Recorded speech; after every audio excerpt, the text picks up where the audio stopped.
ಶ್ರೀ ಗುರುಭ್ಯೋ ನಮಃ. ಹರಿ ಓಂ. 18 ಪುರಾಣಗಳನ್ನು ವೇದವ್ಯಾಸದೇವರು ರಚನೆ ಮಾಡಿಕೊಟ್ಟಿದ್ದಾರೆ. ಅದರಲ್ಲಿ ಒಂದು ಪುರಾಣ ಭವಿಷ್ಯೋತ್ತರ ಪುರಾಣ. ಈ ಶ್ರೀನಿವಾಸ ದೇವರ ಕಲ್ಯಾಣದ ಘಟ್ಟ ಭವಿಷ್ಯೋತ್ತರ ಪುರಾಣದಲ್ಲಿ ಸಂವಾದ ರೂಪದಲ್ಲಿ ಬಂದಿದೆ. ಎಲ್ಲ ಪುರಾಣಗಳು ಕೂಡ ಸೂತರು ಮತ್ತು ಶೌನಕಾದಿಗಳ ಸಂವಾದ. ಶೌನಕಾದಿ ಬ್ರಾಹ್ಮಣರು ನೈಮಿಷಾರಣ್ಯ ವಾಸಿಗಳು. ಒಮ್ಮೆ ಅಲ್ಲಿಗೆ ಬಂದಂತಹ ಸೂತ ಮಹರ್ಷಿಗಳನ್ನು ಕೇಳ್ತಾ ಇದ್ದಾರೆ, ಶ್ರೀನಿವಾಸ ಪರಬ್ರಹ್ಮನ ಮಹಿಮೆಯನ್ನು ಶ್ರವಣ ಮಾಡಬೇಕು, ದಯಮಾಡಿ ಹೇಳ್ರಿ ಅಂತ. ನೋಡಿ, ಈ ಕಥೆ ಏನು ಹೇಳುತ್ತೆ ಅಂದರೆ, ದೇವ್ರ ಕಥೆ ಕೇಳಬೇಕು ಅನ್ನೋ ಬುದ್ಧಿ ಯಾರಿಗೆ ಬರುತ್ತೆ ಅಂದರೆ, ಯಾರಿಗೆ ಕೇಳಿ ಕೇಳಿ ಕೇಳಿ ಕೇಳಿ ಅಭ್ಯಾಸ ಆಗಿರುತ್ತೆ ಅವರಿಗೆ ಕೇಳಬೇಕು ಅಂತ ಅನಿಸುತ್ತೆ. ದೇವ್ರ ಕಥೆ ಕೇಳೋದು ಚಟ ಆಗಬೇಕು. ಈ ಬೆಳಗ್ಗೆ ಅಭ್ಯಾಸ ಇರುತ್ತಲ್ಲ ಚಟ, ಅವ್ರಿಗಷ್ಟೇ 7 ಗಂಟೆ ಆದ ತಕ್ಷಣ ಹಾಲು ಬರಲಿಲ್ವಾ ನೋಡು, ಇದಲ್ಲ. ಯಾರಿಗೆ ಅಭ್ಯಾಸವೇ ಇಲ್ಲ, ಯಾರಿಗೆ ಎಂದು ಪ್ರವಚನಕ್ಕೆ ಹೋಗಿಲ್ಲ, ಅವ್ರು ಕೇಳಿಸ್ಬೇಕು ಅನ್ಸೋದೇ ಇಲ್ಲ. ಹಾಗಾದರೆ ದೇವ್ರ ಕಥೆ ಕೇಳೋದು ಹಠ ಆಗಬಾರ್ದು, ಅಭ್ಯಾಸ ಆಗಬಾರ್ದು, ಚಟ ಆಗಿಬಿಡ್ಬೇಕು. ದೇವ್ರ ಕಥೆ ಕೇಳದೇ ಇದ್ದರೆ ಯಾಕೋ 5 ಆಯಿತು ಬರಲಿಲ್ಲ, 5 ಕಾಲ ಆಯಿತು ಬರಲಿಲ್ಲ, 5:15 ಆಯಿತು ಬರಲಿಲ್ಲ, ಯಾರಂತಾರೆ? ಪುರಾಣಕ್ಕೆ ಬಂದು ಕೂತವ್ರು ಅಷ್ಟೇ ಅನ್ನೋದು ಅಲ್ವಾ? ಮನೆಗೆ ಕೂತವ್ರು ಅನ್ಕೊಳ್ಳೋದೇ ಇಲ್ಲ. ಹಾಗೆ ಅನ್ಕೊಳ್ಬೇಕಾದ್ರೆ ಇಲ್ಲಿ ಬರಬೇಕು, ಕೇಳಬೇಕು ಅನ್ನುವ ತವಕ ಇರಬೇಕು, ಇಂಟ್ರೆಸ್ಟ್ ಇರಬೇಕು, ಅವರಿಗೆ ಮಾತ್ರ ಬರುವಂಥದ್ದು. ಶೌನಕಾದಿಗಳಿಗೆ ಕೇಳಿ ಕೇಳಿ ಅಭ್ಯಾಸ. ಅದರಿಂದ ಏನಾಗಿದೆ ಅಂದರೆ, ನಂದತನಯ ಗೋವಿಂದನ ನಾಮ ಅವ್ರ ಕಿವಿಗೆ ಮಧುರವಾದ ಮಿಠಾಯಿ ಆಗಿದೆ. ಅದು ಬಿಟ್ಟಿರ್ಲಿಕ್ಕೆ ಆಗ್ತಾ ಇಲ್ಲ. ಅದರಿಂದ ಆ ಮಿಠಾಯಿ ಇನ್ನು ಸ್ವಲ್ಪ ಹೇಳಿ, ಆ ಭಗವಂತನ ಮಹಿಮೆ ಹೇಳಿ. ವಾದಿರಾಜ ಶ್ರೀಮಚ್ಚರಣರು ಹೇಳ್ತಾರೆ, ಕೇಳಬಲ್ಲವರಿಗೆ ಹೇಳುವೆನು ಸೊಲ್ಲ, ತಾಳುವಿಕೆಗಿಂತನ್ಯ ತಪವೂ ಇಲ್ಲ. ಬರ್ತಾರೆ ಆಚಾರ ತಾಳಿ ತಾಳಿ ತಾಳಿ ತಾಳಿದವರಿಗೆ ದೇವರ ಕಥೆ, ತಾಳದಿದ್ದವರಿಗೆ ಕಥೆಯೇ ಇಲ್ಲ. ಹಾಗಾಗಿ ಯಾರಿಗೆ ಕೇಳಬೇಕು ಅಂತಿದೆ ಅವರಿಗೆ ದೇವರ ಕಥೆ ಹೇಳ್ತಾರೆ. ಇವರು ಕೇಳಿ ಕೇಳಿ ಅಭ್ಯಾಸ, ಹೇಳ್ತೀನಿ ಅಂತಂದ್ರು. ನೋಡಿ, ಅವ್ರು ಕೇಳಿದ್ದೇನು ಕತೆ? ಶ್ರೀನಿವಾಸ ದೇವ್ರ ಕಥೆ ಹೇಳಿದ್ರೆ ಹೇಳ್ಬೇಕಾ ಬೇಡ? ಇವ್ರು ಶ್ರೀನಿವಾಸ ದೇವ್ರ ಕಥೆ ಹೇಳಲಿಲ್ಲ. ನೀವು ಶ್ರೀನಿವಾಸನ ಕಥೆ ಆಮೇಲೆ ತಿಳ್ಕೊಳ್ಳಿ. ಶ್ರೀನಿವಾಸ ನಿಂತ ಕಲ್ಲಿನ ಬೆಟ್ಟದ ಕತೆ ನಿಮ್ಗೆ ಹೇಳ್ತೀನಿ ಅಂತಂದು. ಶ್ರೀನಿವಾಸನ ಕತೆ ಅಲ್ಲ, ಯಾವ ಕಲ್ಲನ್ನು ಮೆಟ್ಟಿ ನಿಂತಿದ್ದಾನೆ ಅವನು ಬಂದಿದ್ದರಿಂದ ಆ ಬೆಟ್ಟಕ್ಕೆ ಏನು ಫಲ, ಏನು ಪುಣ್ಯ. ಯಾವ ಬೆಟ್ಟವನ್ನು ಬೆಳಗ್ಗೆ ನೆನೆಸ್ಕೊಂಡ್ರೆ ಸಾಕು, ನೋಡಿದರೆ ಸಾಕು, ಸ್ಪರ್ಶ ಮಾಡಿದರೆ ಸಾಕು, ಎಲ್ಲ ತೀರ್ಥಯಾತ್ರೆಯ ಫಲ ಬರ್ತದೋ, ಎಲ್ಲ ದೇವರ ದರ್ಶನ ಮಾಡಿದ ಫಲ ಬರುತ್ತೋ, ಎಲ್ಲ ತೀರ್ಥಗಳಲ್ಲಿ ಸ್ನಾನ ಮಾಡಿದ ಫಲ ಬರುತ್ತೋ, ಎಲ್ಲ ದುಸ್ವಪ್ನಗಳ ನಾಶ ಆಗುತ್ತೋ, ಎಲ್ಲ ಅನಿಷ್ಟಗಳ ನಿವಾರಣೆ ಆಗುತ್ತೋ. ಇಂಥ ಶಕ್ತಿ ಒಂದು ಕಲ್ಲಿನ ಬೆಟ್ಟಕ್ಕೆ ಬಂದದ್ದು ಭಗವಂತ ಮೆಟ್ಟಿ ನಿಂತ ಕಾರಣ. ಯಥಾಶ್ರುತಮ್ಮಯ ಪೂರ್ವಂ ವ್ಯಾಸೇನ ಅಮಿತ ತೇಜಸ. ಅಮಿತ ತೇಜೋವಂತರಾದ ವ್ಯಾಸ ಮಹರ್ಷಿಗಳ ಮುಖ ಕಮಲದಿಂದ ನಾನು ಏನು ಶ್ರವಣ ಮಾಡಿದೆ. ಭವಿಷ್ಯೋತ್ತರ ಪುರಾಣದಲ್ಲಿ ಶ್ರೀನಿವಾಸನ ಕತೆ, ಅದನ್ನು ಹೇಳ್ತೇನೆ ಅಂತ ಅವ್ರ ಕತೆ ಹೇಳಲಿಕ್ಕೆ ಶುರು ಮಾಡಿದ್ರು. ನೋಡಿ, ಕಥೆ ಒಳಗೊಂದು ಕಥೆ ಹೇಳ್ತಾರೆ. ಹಿಂದೆ ಒಬ್ಬ ರಾಜ ಇದ್ದ, ಜನಕ ಅಂತ. ಈ ಜನಕ ಅನ್ನೋದು ನಮಗೆ ಗೊತ್ತಿರೋದು ಒಂದೇ ಜನಕ. ಯಾರದು? ಮಿಥಿಲಾಪಟ್ಟಣ, ಸೀತೆ ತಂದೆ ರಾಮನ್ ಮಾವ. ಈ ಜನಕ ಅನ್ನೋದು ಫ್ಯಾಮಿಲಿ ನೇಮ್ ಅದ್ರಿ. ಅನೇಕ 3 ಬಾರಿ ಜನಕರು ಬಂದಿದ್ದಾರೆ. ಈ ಜನಕನಿಗೆ ಹೆಸರಿತ್ತು ಸೀರಧ್ವಜ ಅಂತ. ಸೀತೆಯ ತಂದೆ ಮಹಾಧಾರ್ಮಿಕ ರಾಜ, ಪರಮ ಧಾರ್ಮಿಕ, ತುಂಬ ಧಾರ್ಮಿಕ ಅಂತ. ಈ ಧಾರ್ಮಿಕ ಅಂದರೆ ಯಾರು? ಈ ಕೆಲವರು ಗುರುವಾರ ಪಂಚಾಮೃತ ಬರೆಸ್ಬಿಟ್ರೆ ಸಾಕು, ಭಾರಿ ಧಾರ್ಮಿಕರಿ, ಪ್ರತಿ ಗುರುವಾರ ತಪ್ಪದೆ ಪಂಚಾಮೃತ ಬರೆಸಿದ ಮಾತ್ರಕ್ಕೆ ಧಾರ್ಮಿಕರಾಗಲ್ಲ ರೀ. ಯಾಕೆಂದರೆ 20 ರೂಪಾಯಿ ಪಂಚಾಮೃತ ಬರೆಸಿ 70 ರೂಪಾಯಿ ಪಂಚಾಮೃತ ಮನೆಗೆ ತೊಗೊಂಡೋಗ್ಬಿಟ್ಟಿರ್ತಾರೆ. ಅದು ಧಾರ್ಮಿಕರಲ್ಲ, ಅದು ಮೋಸ. ಧಾರ್ಮಿಕರು ಅಂದರೆ ಯಾರು ನೋಡಿ? ಈ ರಾಜ ಧಾರ್ಮಿಕ ಅಂತ. ಹಾಗೆ ಇವನಲ್ಲಿ 3 ಗುಣ ಇತ್ತಂತೆ. ಆ ಗುಣ ಯಾರಲ್ಲಿದ್ದರೆ ಅವರೆಲ್ಲ ಧಾರ್ಮಿಕರು. ಏನದು? ಸತ್ಯವಾಕ್. ಅವನ ಜೀವನದಲ್ಲಿ ಸುಳ್ಳೇ ಹೇಳಿರಲಿಲ್ವಂತ. ಸೇಮ್ ನಮ್ಮ ಥರ. ನೋಡಿ, ನಿಮಗೆ ಖುಷಿ ಆಗೋಯ್ತು. ಸುಳ್ಳು ನಮ್ಮಲ್ಲಿಲ್ಲವಯ್ಯ. ಸುಳ್ಳೇ ಅಂದರೆ ಯಾರನ್ನಾರು ಬಿಡ್ಬೋದು, ಮನೆ ದೇವ್ರನ್ನ ಬಿಡೋಕ್ಕಾಗತ್ತ? ಯಾರು ಎಷ್ಟೇ ಪುರಾಣ ಹೇಳಿ, ಪುರಾಣ ಕೇಳಿ, ಯಾರನ್ನ ಬಿಡೋಕ್ಕಾಗಲ್ಲ? ಮನೆ ದೇವ್ರನ್ನ ಬಿಡೋಕ್ಕಾಗಲ್ಲ. ಸುಳ್ಳು ಹೇಗೆ ನಮಗದು? ಮನೆ ದೇವರಿದ್ದಾಗೆ. ಅದರಿಂದ ಅವನು ಸತ್ಯವ. ಮತ್ತು ಸತ್ಯ ಮಾತಾಡೋದು ಅಂದರೆ ಇದ್ದದ್ದು ಇದ್ದಾಗೆ ಹೇಳೋದಲ್ಲ ರೀ. ಸತ್ಯ ಅಂದರೆ ಫ್ಯಾಕ್ಟ್ ಅಲ್ಲ. ಯತ್ ಸತಾಂ ಹಿತಂ ತತ್ ಸತ್ಯಂ. ನಮ್ಮ ಮಾತುಗಳು ಕೇಳುವ ಹಿರಿಯರಿಗೆ ಆನಂದವನ್ನು ಉಂಟು ಮಾಡಿದರೆ ಅದಕ್ಕೆ ಸತ್ಯ ಅಂತ ಕರೀತಾರೆ. ಆಮೇಲೆ ಇನ್ನೊಂದು ಏನಂದರೆ, ಸರ್ವಶಾಸ್ತ್ರೇಷು ಕೋವಿದ. ಎಲ್ಲ ಶಾಸ್ತ್ರವನ್ನು ತಳಸ್ಪರ್ಶಿಯಾಗಿ ಅಧ್ಯಯನ ಮಾಡಿದ ಮಹಾನುಭಾವ ಈ ಜನಕ ಮಹಾರಾಜ. ಪರಮ ಧಾರ್ಮಿಕರು ಅಂದರೆ ಅಧ್ಯಯನಶೀಲರು. ಯಾವಾಗಲೂ ನಿರಂತರ ಓದ್ತಾ ಇರಬೇಕು, ನಿರಂತರ ಕೇಳಬೇಕು. ಕಲಿಯುಗದಲ್ಲಿ ತಪಸ್ಸೇ ಅದು. ಸ್ವಾಧ್ಯಾಯ ಪ್ರವಚನ ಏವೇತಿ ನಾಕೋಮ ಉದ್ಗಲ್ಯ ತದ್ದಿ ತಪಸ್ತದ್ದಿ ತಪಃ. ಕಲಿಯುಗದಲ್ಲಿ ಬೇರೆ ಯಾವುದು ತಪಸ್ಸಿಲ್ಲ ರೀ. ಹೇಳೋದು ಕೇಳೋದು. ದೊಡ್ಡವ್ರು ಸಿಕ್ಕರೆ ಕೇಳಬೇಕು, ಚಿಕ್ಕವ್ರು ಸಿಕ್ಕರೆ ಹೇಳಬೇಕು. ದೊಡ್ಡವ್ರು ಸಿಕ್ಕರೆ ಕೇಳಬೇಕು, ಚಿಕ್ಕವ್ರು ಸಿಕ್ಕರೆ ಹೇಳಬೇಕು. ನಮ್ಮಲ್ಲಿ ಈ ಬೈವಾಗ ಅನ್ನೋರು, ಅವ್ನು ಹೇಳೋರಿಲ್ಲ ಕೇಳೋರಿಲ್ಲ, ಹಾಳಾಗಿ ಹೋದ ಅಂತ. ಹಾಳಾಗಿ ಹೋಗಲಿಕ್ಕೆ ಕಾರಣವಾದದ್ದೇನು? ಹೇಳೋರು ಇಲ್ಲದೆ ಇರೋದು, ಕೇಳೋರು ಇಲ್ಲದೆ ಇರೋದು. ಹಾಗಾದ್ರೆ ಉದ್ಧಾರ ಆಗ್ಬೇಕಾದ್ರೆ ಏನು ಮಾಡಬೇಕು? ಇಲ್ಲ ಹೇಳಬೇಕು, ಇಲ್ಲ ಕೇಳಬೇಕು. ಕಲಿಯುಗದಲ್ಲಿ ಅದು ದೊಡ್ಡದು. ಅದರಿಂದ ಇವನು ಎಲ್ಲ ಶಾಸ್ತ್ರವನ್ನು ಚೆನ್ನಾಗಿ ಅಧ್ಯಯನ ಮಾಡಿದ ಮಹಾನುಭಾವ, ಧಾರ್ಮಿಕ. ಇವನು ಧಾರ್ಮಿಕ ಯಾಕೆಂದರೆ ಇನ್ನೊಂದು ಗುಣ ಹೇಳ್ತಾರೆ, 3ನೇ. ಒಂದು ಸತ್ಯವ, ಇನ್ನೊಂದು ಎಲ್ಲ ಶಾಸ್ತ್ರ ಓದಿದ್ದ, ಮೂರನೇದೇನು ಗೊತ್ತಾ? ಕೋಪವರ್ಜಿತ. ಇವನಿಗೆ ಕೋಪನೇ ಬರ್ತಿರ್ಲಿಲ್ಲ. ನೋಡಿ, ಧಾರ್ಮಿಕರು ಯಾರ್ಯಾರು ಕೈ ಎತ್ತಿದ್ರೆ ಯಾರು ಎತ್ತೋಗಿಲ್ಲ, ಆಚಾರನೂ ಸೇರಿ ಅಲ್ವಾ. ನಮಗೆ ಕೋಪ ಅನ್ನೋದು ಯಾವಾಗಲೂ ನಮ್ಮ ಕೈಯೊಳಗೆ ಇರುತ್ತೆ, ಮೂಗು ಮೇಲೆ ಇರುತ್ತೆ ಕೋಪ ಅಲ್ವಾ. ಕೋಪ ಬಿಟ್ಟಿದ್ದೀವ ನಾವು? ಅವನು ಕೋಪ ಬಿಟ್ಟಿದ್ದ, ವರ್ಜಿತ. ಕೋಪ ಬಿಟ್ಟಿದ್ದ ಕಾರಣ ಏನು ಗೊತ್ತಾ? ಎಲ್ಲ ಶಾಸ್ತ್ರ ಓದಿದ್ದ, ನಾವು ಒಂದೂ ಓದ್ಕೊಂಡಿಲ್ಲ, ಅದಕ್ಕೆ ಬರೀ ಕೋಪ. ಅವನು ಸತ್ಯವಾದ ಮಾತನ್ನು ಆಡ್ತಾ ಇದ್ದ, ಯಾವ್ದು ತಪ್ಪು ಯಾವ್ದು ಸರಿ ಶಾಸ್ತ್ರದಿಂದ ತಿಳ್ಕೊಂಡಿದ್ದ. ಈ ಮೂರು ಇತ್ತಾದ ಕಾರಣ ಅವನಿಗೆ ದೇವರ ದಯ ಆಗಿತ್ತಂತೆ. ವಾಸುದೇವ ಪ್ರಸಾದಸ್ಯ ಮುಖ್ಯ ಪಾತ್ರೋ ಅಭವನ್ ನೃಪ. ಆ ರಾಜ ದೇವರ ಪರಮಾನುಗ್ರಹಕ್ಕೆ ಪಾತ್ರನಾದ. ನಮಗೇನು ಕತೆ? ದೇವರ ಅನುಗ್ರಹ ಪಾತ್ರ ಆಗಬೇಕಾ? ನೀವು ಧಾರ್ಮಿಕರಾಗೋದು ಅಂದರೆ ಜೀವನದಲ್ಲಿ ಈ ಮೂರನ್ನು ಅಳವಡಿಸ್ಕೊಳ್ಳಿ, ದೇವರ ಅನುಗ್ರಹ ಆಗುತ್ತೆ. ಏನು ಅನುಗ್ರಹ ಆಗುತ್ತೆ? ಅವನಿಗೇನಾಯಿತು ಗೊತ್ತಾ? ಸ್ವಯಂ ಭಗವಂತ ಅವ್ರ ಮನೆಗೆ ಬಂದರಿ, ಕಾಲು ತೊಳಸ್ಕೊಂಡ, ಅವನ ಮಗಳನ್ನು ದಾನ ತಗೊಂಡ, ಕನ್ಯಾದಾನ. ರಾಮನಾಗಿ ಬಂದು ಜನಕನ ಕಡೆ ಕಾಲು ತೊಳಸ್ಕೊಂಡು ಜನಕನ ಮಗಳನ್ನು ಪಾಣಿಗ್ರಹಣ ಮಾಡಿದ. ಈ ಕಥೆ ನಮಗೇನೆಂದರೆ, ನಾವು ಧಾರ್ಮಿಕರಾಗಿದ್ದರೆ ನಮ್ಮ ಮನೆಗಲ್ಲ, ನಮ್ಮ ಮನಸ್ಸಿಗೆ ದೇವರು ಬರ್ತಾನೆ. ನಾವು ಮಾಡಿದ ಸಾಧನೆ ದೇವರಿಗೆ ಅರ್ಪಣೆ ಮಾಡಿದರೆ ಸ್ವೀಕಾರ ಮಾಡ್ತಾನೆ. ಅವನು ಧನ ಸಂಪತ್ತಿಗೆ ಅಭಿಮಾನಿ, ಲಕ್ಷ್ಮಿಯನ್ನು ಸ್ವೀಕಾರ ಮಾಡ್ದ. ನಮ್ಮಲ್ಲಿ ಧನ ಇದೆ, ನಮ್ಮದು ಸಾಧನೆ ಇದೆ, ಅದನ್ನು ದೇವರು ಸ್ವೀಕಾರ ಮಾಡ್ತಾನೆ, ಅನುಗ್ರಹ ಮಾಡ್ತಾನೆ. ಮಾಡಬೇಕಾದ್ರೆ ಹೀಗಿರಬೇಕು ಅಂತ ತಿಳಿಸ್ತಾ ಇದ್ದಾರೆ. ಜನಕನ ಪರಿಚಯವನ್ನು ಮಾಡಿಕೊಟ್ರು. ದೇವರ ಪರಮಾನುಗ್ರಹಕ್ಕೆ ಪಾತ್ರನಾದವ, ಅಹಂಕಾರ ಬಿಟ್ಟಿದ್ದವ, ನಿತ್ಯ ತೃಪ್ತನಾದವ, ಒಳಗೆ ದೇವರನ್ನು ಕಂಡ ಮಹಾನುಭಾವ. ಈ ರಾಜನಿಗೆ ಒಬ್ಬ ತಮ್ಮ ಕುಶಧ್ವಜ ಅಂತ. ಅವನಿಗೆ 3 ಜನ ಹೆಣ್ಣುಮಕ್ಕಳು. 3 ಲೋಕದಲ್ಲಿ ಅಂತ ಸುಂದರಿಯರಿಲ್ಲ. ಮಾಂಡವಿ, ಶ್ರುತಿಕೀರ್ತಿ, ಊರ್ಮಿಳಾ ಅಂತ ಕುಶಧ್ವಜನ ಹೆಣ್ಣು ಮಕ್ಕಳು. ಈ ಜನಕ ರಾಜನಿಗೆ ಒಬ್ಬಳೇ ಜನಕಸ್ಯ ಭವತ್ ಪುತ್ರಿ ಜಾನಕಿ ನಾಮ ವಲ್ಲಭ. ಒಂದೇ ಒಂದು ಹೆಣ್ಣುಕೂಸು, ಅದು ಸೀತಾ, ಜಗನ್ಮಾತೆ. ಇವನೇನು ಮಾಡ್ತಿದ್ದ ಅಂದರೆ, ರಾಜ್ಯದಲ್ಲಿ ರಾಜ ಜನಕ. ರಾಜ ಯಾರು? ಜನಕ ಮಹಾರಾಜ. ರಾಜ್ಯದ ಭಾರ ಯಾರಿಗೆ? ತಮ್ಮನಿಗೆ. ರಾಜ್ಯ ನಂದು, ಭಾರ ನಿಂದು ಅಂದಿದ್ದ. ಅಂದರೆ ಈ ರಾಜ್ಯದಲ್ಲಿ ಏನು ಆಗು ಹೋಗುಗಳನ್ನು ಜವಾಬ್ದಾರಿಯುತವಾಗಿ ನಿಂತು ನೋಡಿಕೊಳ್ತಿದ್ದವ ಯಾರು? ಕುಶಧ್ವಜ, ಕುಶಕೇತು. ಎಷ್ಟು ಆರಾಮ್ ನೋಡಿ, ಬರೀ ಸಿಂಹಾಸನದಲ್ಲಿ ಕೂತಿರೋದು, ಯಾವ ಪ್ರಾಬ್ಲಮ್ ಇವನ್ ತನಕ ಬರಬಾರ್ದು. ಹಾಗೆ ಆ ತಮ್ಮ ನೋಡ್ಕೊಳ್ತಿದ್ದ. ಒಂದಿನ ಈ ರಾಜನಿಗೆ ಕೆಟ್ಟ ಬುದ್ಧಿ ಬಂತಂತೆ. ಇಂಥ ರಾಜನಿಗೆ ಕೆಟ್ಟ ಬುದ್ಧಿ ಬರೋದಾದರೆ ಕಥೆ ಏನು ಗೊತ್ತಾ? ಇವನಿಗೆ ಒಂದಿನ ಬಂತು. ನಮ್ಗೆ ಒಂದಿನವೂ ಒಳ್ಳೆ ಬುದ್ಧಿ ಬರಲ್ಲ, ಬರೀ ಕೆಟ್ಟ ಬುದ್ಧಿನೇ. ಯಾವುದು ಇವನಿಗೆ ಬಂದು ಕೆಟ್ಟ ಬುದ್ಧಿ? ಇವನು ಮನೇಲಿ ರಾಜ ತೂಗು ಮನೆ ಇತ್ತು, ಹಂಸ ತೂಲಿಕಾ ತಲ್ಪ ಅಂತ. ರಾಜ ಒಳ್ಳೆ ವೈಭವ, ಅಲ್ಲಿ ಕೂತಿದ್ದ, ತೂಗ್ತಾ ಇದ್ದ. ಅವನಿಗೆ ಅನ್ನಿಸ್ತು, ಏನು ಪುಣ್ಯಾತ್ಮ ನಾನು, ನನಗೆ ಈ ಸುಖ ಹೀಗೇ ಇರಬೇಕು, ಯಾವಾಗಲೂ ನಾನು ಸುಖವಾಗಿರಬೇಕು. ಯಾಕೆಂದರೆ 80,000 ವರ್ಷ ನನಗೆ ವಯಸ್ಸಾಗಿದೆ, ನನ್ನ ಕಣ್ಣು ದುಃಖವನ್ನೇ ಕಂಡಿಲ್ಲ, ಸದಾ ಸುಖಿಯಾಗಿದ್ದೇನೆ, ನನ್ನಷ್ಟು ಸುಖಿ ಯಾರಿದ್ದಾರೆ ಅಂತ ಅಂದ್ಕೊಂಡ. ಹೀಗೆ ಅಂದ್ಕೊಂಡಿದ್ದೇ ಬಂತು. ಚೆನ್ನಾಗಿದ್ದೀನಿ ಅಂತ ಅಂದ್ಕೊಳ್ಬಾರ್ದಂತೆ. ನಮಗೆ ಇದು ಪ್ರಾಕ್ಟಿಕಲ್. ದಾರಿಲಿ ಹೋಗುವಾಗ ಎಷ್ಟೋ ಜನ ಕೇಳ್ತಾರೆ, ಹೇಗಿದ್ದೀರಿ, ಆರೋಗ್ಯನೇ? ಅಂದ್ರು ಮಾರನೇ ದಿನವೇ ಆಸ್ಪತ್ರೆಗೆ ಸೇರ್ಕೊಂಡ್ಬಿಡ್ತೀನಿ. ಏನನ್ಬೇಕಾಚಾರೆ? ಯಾರ್ಯಾರು ದಾರಿಲಿ ಸಿಕ್ಕಿ ಕೇಳ್ತಾರೆ, ಏನು ಆರೋಗ್ಯನ ಅಂತ. ಏನು ಅನ್ಬೇಕು? ಹ್ಞೂ ಅನ್ಬೇಡಿ. ಏನು ಅನ್ಬೇಕು? ದೇವರ ದಯ ಅನ್ಬೇಕು. ಇದು ನಾನು ಹೇಳಿದಲ್ಲ, ಕನಕದಾಸರಂತಾರೆ, ಈವರೆಗೆ ನಾವು ಸುಕ್ಷೇಮಿಗಳು. ಭಗವಂತ ನಿನ್ನ ನೋಟ, ನಿನ್ನ ದಯ ನಮ್ಮೇಲಿರೋವರೆಗೂ ನಾವು ಸೇಫ್. ನೀನೇನಾದ್ರು ಒಂದು ಕ್ಷಣ ನಿನ್ನ ದೃಷ್ಟಿಯನ್ನು ನಮ್ಮ ಮೇಲಿಂದ ತೆಗೆದಿ ಅಂತಾದರೆ, ಯಾವ ತಲೆನೋವು ಅಂತ ಡಾಕ್ಟ್ರ್ ಹತ್ರ ಹೋದರೆ ಬ್ರೈನ್ ಟ್ಯೂಮರ್ ಅಂತಾರೋ, ಹೊಟ್ಟೆ ನೋವು ಅಂದರೆ ಕ್ಯಾನ್ಸರ್ ಅಂತಾರೋ, ಹೇಳೋಕ್ಕೆ ಬರಲ್ಲ ರೀ. ನೋಡಿ, ಯಾವ ರೋಗನೂ ಹೊಸದಾಗಿ ಯಾರಿಗೂ ಬರಲ್ಲ ರೀ. ಬೈ ಬರ್ತೆ ನಿಮ್ಮ ಜೊತೆಗೆ ರೋಗದ ಅಣುಗಳನ್ನು ಕಳಿಸ್ಕೊಟ್ಬಿಡ್ತಾರೆ ನಿಮ್ಮ ಜೊತೆಗೇನೆ. ದೇವರ ದಯ ಇರೋ ತನಕ ರೋಗಾಣುಗಳೆಲ್ಲ ಸುಮ್ಮನೆ ಇರುತ್ತೆ. ಈ ಶಾಲೆಯಲ್ಲಿ ಮೇಷ್ಟ್ರಿದ್ದಾಗ ಹುಡುಗರು ಹೇಗೆ ಸುಮ್ಮನೆ ಇರ್ತಾರಲ್ಲ, ದೇವರ ದಯ ನಮ್ಮ ಮೇಲಿರೋವರೆಗೂ ಯಾವ ರೋಗದ ಕೀಟಾಣುಗಳು ಏನು ಮಾಡಲ್ಲ.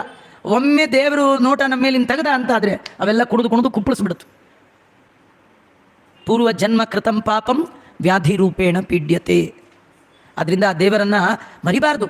ಸುಖವಾಗಿದ್ದೀನಿ ಅಂತ ಅಂದ್ಕೊಳ್ಬಾರ್ದು, ಯಾವಾಗಲೂ ಸುಖ ಇರಬೇಕು ಅಂತ ಅನ್ಬಾರ್ದು. ಅಸಾಧು ಸಮ್ಮತಂ ವಾಕ್ಯಂ, ಸಜ್ಜನರು ಒಪ್ಪುವ ಮಾತಲ್ಲ. ಹಾಗಾದ್ರೆ ಏನು ಅನ್ಬೇಕಾಚಾರ? ಏನು ಅನ್ಬೇಕಾ? ಸಜ್ಜನರನ್ನೇ ಕೇಳಿ, ದಾಸರನ್ನು ಕೇಳಿ. ಅವರಂತಾರೆ, ಸುಖವಾಗಲಿ ಬಲು ದುಃಖವಾಗಲಿ ಆಗಲಿ ಅಂತಾರೆ. ಸುಖವೇ ಆಗಲಿ, ದುಃಖ ಮಾತ್ರ ಬೇಡ. ಎಲ್ಲೆಲ್ಲರ ಕೇಳಿದಾರ? ಸುಖವಾಗಲಿ ಬಲು ದುಃಖವಾಗಲಿ ಸಖ ನೀನಾಗಿರೋ ಪಾಂಡುರಂಗ. ಇನ್ನೊಂದು ಕಡೆ ದಾಸರಂತಾರೆ, ಬಂದದ್ದೆಲ್ಲ ಬರಲಿ ಗೋವಿಂದ ನಿನ್ನ ದಯ ಬಂದಿರಲಿ. ಮತ್ತೊಂದು ಕಡೆ ಅಂತಾರೆ, ಇಟ್ಟಾಂಗೇ ಇರುವೇನೋ ಹರಿಯೇ ಎನ್ನ ದೊರೆಯೇ. ನೀ ಹೇಗಿಡ್ತೀಯೋ ಹಾಗಿರ್ತೀನಪ್ಪ, ಹಾಗೆ ನಡೆಸುವಿ ಹಾಗೆ ನಡೆಕೊಂಬೆ ಸ್ವಾಮಿ. ನಾನು ಹೀಗೆ ಇರಬೇಕು, ನಾನು ಹಾಗೆ ಇರಬೇಕು. ನೋಡಿ, ಹುಟ್ಟಿದಾಗಿಂದು ಮಗನ ಡಾಕ್ಟ್ರ್ ಮಾಡಬೇಕು ನಮ್ಮ ಆಸೆ. ಹರಿಚಿತ್ತ ಸತ್ಯ, ನರಚಿತ್ತಕ್ಕೆ ಬಂದದ್ದು ಲವಲೇಶ ನಡೆಯೋದು. ಡಾಕ್ಟ್ರ್ ಮಾಡಬೇಕು ನಮ್ಮ ಆಸೆ, ಪೇಷಂಟ್ ಆಗಬೇಕು ಅಂತ ದೇವಿಚ್ಛೆ. ಏನು ಮಾಡಬೇಕು ಅಲ್ವಾ? ಅದೆಲ್ಲ ಅಂದ್ಕೊಳ್ಬಾರ್ದು. ಹಾಗಾದ್ರೆ ದೇವರಂದ ಸುಖ ನೋಡೋದು ದುಃಖ ನೋಡೋದು ನಿಂದಲ್ಲಪ್ಪ, ನಾ ತೋರಿಸೋದು ಒಂದ. ಸುಖಕ್ಕೆ ಕಾರಣ ನಿನ್ನ ಪ್ರಯತ್ನ ಅಲ್ಲ, ದುಃಖಕ್ಕೆ ಕಾರಣ ನಿನ್ನ ಪ್ರಯತ್ನ ಅಲ್ಲ. ತುಂಬ ಜನ ಸುಖವಾಗಿರಬೇಕು ಅಂತ ಏನೆಲ್ಲ ಪ್ರಯತ್ನ ಮಾಡ್ತೀರಿ, ಸುಖ ಸಿಗ್ತಿಲ್ಲ ಅಲ್ವಾ? ಹೌದಲ್ಲ? ಯಾರು ದುಃಖಕ್ಕೆ ಟ್ರೈ ಮಾಡಿದ್ದೀರಾ? ರಾತ್ರಿ ಮಲ್ಕೊಳ್ಳುವಾಗ 2 ದಿನ ಆಯಿತು ದೇವರೇ ಜ್ವರ ಬಂದು, ನಾಳೆ ಒಂದು ಜ್ವರ ಬರಲಿ, ಯಾರು ಕೇಳಿದ್ರಾ? ಹೆಂಗೆ ಬಂತದು?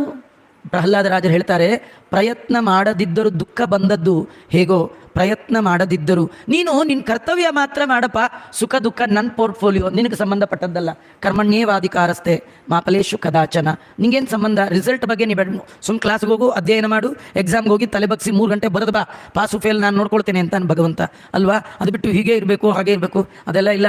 ದುಃಖ ತೋರಿಸ್ತೀನಿ ಇಂದ ದುಃಖಂ ಪ್ರದರ್ಶಯಾಮಾಸ ರಾಜ್ಯ ಮತ್ತಸ್ಯ ಭೂಪತೆ.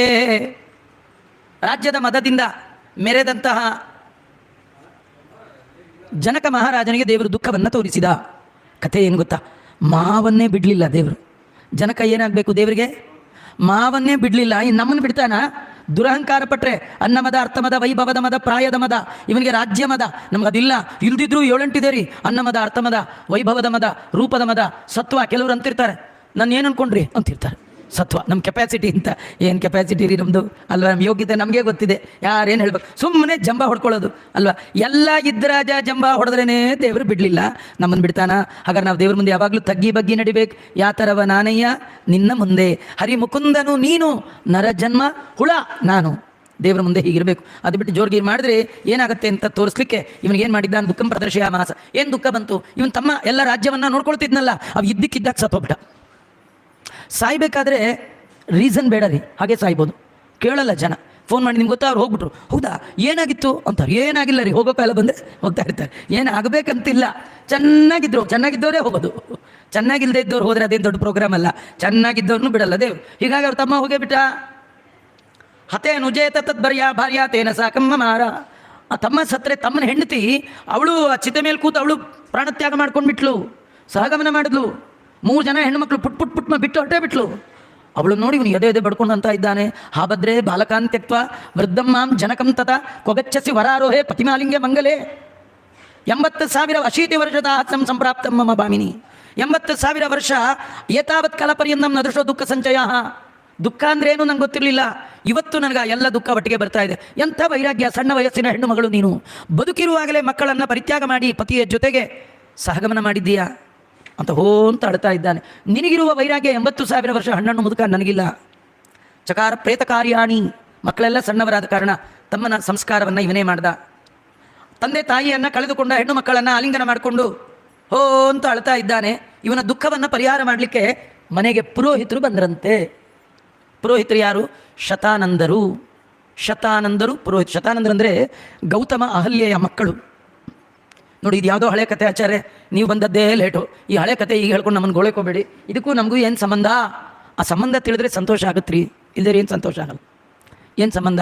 ಜನಕ ಅಂದರೆ ಯಾವುದೋ ಹಳೆ ರಾಜ ಅನ್ಕೋಬೇಡಿ, ನಾವೆಲ್ಲ ಜನಕರೇ ಅಲ್ವಾ? ನಮ್ಮ ಮಕ್ಳಿಗೆ ನಾವೇ ಜನಕರಪ್ಪ ಅಲ್ವಾ? ಅವನು ಒಂಥರ ಜನಕ, ನಾವೊಂಥರ ಜನಕ. ಅವನಿಗೆ ಒಂದೇ ಸತಿ ಕೆಟ್ಟ ಬುದ್ಧಿ ಬಂತು, ನಮ್ಗೆ ಯಾವಾಗಲೂ ಕೆಟ್ಟ ಬುದ್ಧಿ ಬರುತ್ತೆ. ನಾವು ಚೆನ್ನಾಗಿದ್ದೀವಿ, ನಮ್ಮ ಮಕ್ಕಳು ಆಗಿರಬೇಕು. ಕೆಲವರಂತೂ ನಾ ಹೇಳ್ದಂಗೆ ಕೇಳ್ಕೊಂಡಿದ್ರೆ ಇರ್ಬೋದು, ಇಲ್ಲದ್ರೆ ಹೋಗ್ತಿರ್ಬೋದು. ಹೀಗೆಲ್ಲ ಜೋರು ಮಾಡ್ಕೊಂಡಿದ್ದೀವಿ. ನಮ್ಗೇನು ಜಂಬ? ನಮಗೆ ದೇವ್ರ ದುಃಖ ತೋರಿಸ್ದೇ ಇರ್ತಾನೆ. ಒಟ್ಟು ನಮಗೂ ಜೀವನದ ತುಂಬ ಬರೀ ದುಃಖ ಇದೆ. ದುಃಖ ಇಲ್ಲದೆ ಇದ್ದವ್ರು ಯಾಕೆ ಕೈ ಎತ್ತಿ ನೋಡೋಣ?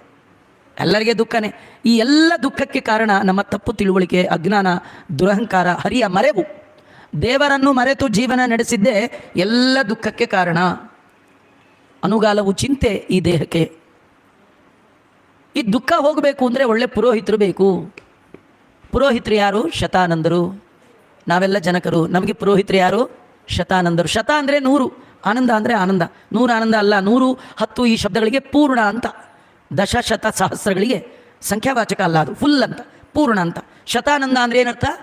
ಪೂರ್ಣಾನಂದ. ಪೂರ್ಣಾನಂದರು ಅಂದರು ಒಂದೇ, ಪೂರ್ಣ ಪ್ರಜ್ಞರು ಅಂದರು ಒಂದೇ. ಅವರೇ ಮಧ್ವ ಗುರುಗಳು. ನಮಗೆ ದುಃಖದ ಶಾಂತಿಗಾಗಿ, ಸಜ್ಜನರು ಪಡುವ ದುಃಖವನ್ನು ಪರಿಹಾರ ಮಾಡಲಿಕ್ಕೆ ಭೂಮಿಗೆ ಬಂದ ಪುರೋಹಿತರು ಯಾರು? ಪೂರ್ಣಪ್ರಜ್ಞರು, ಮಧ್ವಗುರುಗಳು. ಪುರೋಹಿತರು ಅಂದರೆ ಪುರ ಅಂದರೆ ದೇಹ, ಈ ಜೀವ ವಾಸ ಮಾಡುವ ಈ ದೇಹ. ಈ ದೇಹ ಬಂದಾಗ ಜೀವನಿಗೆ ಹಿತ ಬಯಸುವವರು ವಾಯುದೇವರು ಅಲ್ವಾ? ವಾಯುದೇವರು ಇಲ್ಲಿರೋವರೆಗೂ ಮಾತ್ರ ನಾವು ಹಿತ. ವಾಯುದೇವರು ಹೋದರೆ ಹತ. ಹಿತ ಇಲ್ಲ, ಹತ. ಕರ್ಣಾಭಿಮಾನಿಗಳು ದೇಹವ ಬಿಡಲು ಕುರುಡ ಕಿವುಡ ಮೂಕ ಎಂದೆನಿಸುವ ಪರಮ ಮುಖ್ಯ ಪ್ರಾಣ ತೊಲಗಲ ದೇಹವನ್ನು ಅರಿತು ಪೆಣವೆಂದು ಪೇಳುವರು. ಹಾಗಾದರೆ ಪುರಕ್ಕೆ ಹಿತವನ್ನು ಬಯಸುವ ಆ ವಾಯು ನಮ್ಮ ಕುಲಗುರು ರಾಯನು, ಅವರೇ ಪುರೋಹಿತರು. ಇಂಥ ಪುರೋಹಿತರು ಸಿಕ್ಕಾಗ, ಇಂಥ ಸಾಧನ ಶರೀರ ಸಿಕ್ಕಾಗ ಸಾಧನೆ ಮಾಡಿಕೊಳ್ಬೇಕು. ಸಾಧನೆ ಮಾಡಿಸುವವರು ಸಿಕ್ಕಿದ್ದಾರೆ, ಪುರೋಹಿತರು ಸಿಕ್ಕರು.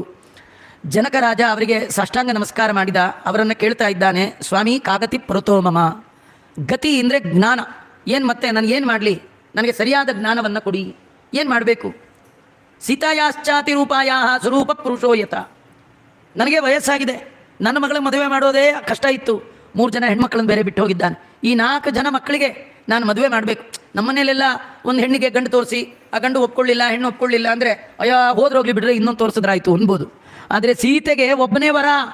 ಸೀತೆಯನ್ನು ಯಾರು ಪಾಣಿಗ್ರಹಣ ಮಾಡುವ ಹಾಗಿಲ್ಲ. ಯಾರು ಮಾಡಬೇಕು? ರಾಮ. ಅವು ಎಲ್ಲಿ ಸಿಗಬೇಕು? ದೇವ್ರು ಸಿಗುತ್ತೆ ಸುಲಭವ? ಬ್ರಹ್ಮಾದಿಗಳ ಮನದಲ್ಲಿ ತೋರದೆಲ್ಲ ಇರುತ್ತಿಪ್ಪ ಭಗವಂತ, ಅವನು ಪಡೆಯೋದು ಹೇಗೆ?